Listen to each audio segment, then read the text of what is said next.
शहरातील स्वामी समर्थ घाट परिसरात चैतन्य संतोष तोरणे या युवकाचा कोयता आणि चाकूने सपासप वार करून खून करण्यात आला होता। या खून प्रकरणी पोलिसांनी संशयित रेकॉर्डवरील 7 गुन्हेगारावर गुन्हा दाखल केला आहे। यामध्ये 2 अल्पवयीन मुलांचा समावेश आहे।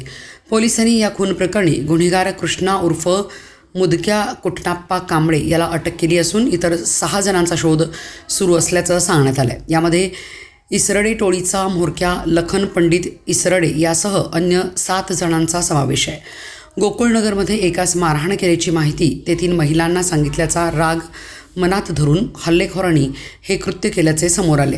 गुन्हा दाखल करण्यात आलेल्यामध्ये लखन पंडित इसरडे, राकेश शामराव कांबळे, कृष्णा उर्फ मुदक्या कुटनाप्पा कांबळे, कर्ण किशोर शिंदे, सुनील उर्फ मुक्या निलाप्पा सर्व राहणार संजय गांधी झोपडपट्टी, स्वस्तिक वे पुलाच्या पाठीमागे भीमनगर सांगली आणि 2 अल्पवयीन मुलांचा समावेश आहे। या प्रकरणी नितीन बाळू ठोकळे राहणार भीमनगर सांगली यांनी फिर्याद दिली आहे।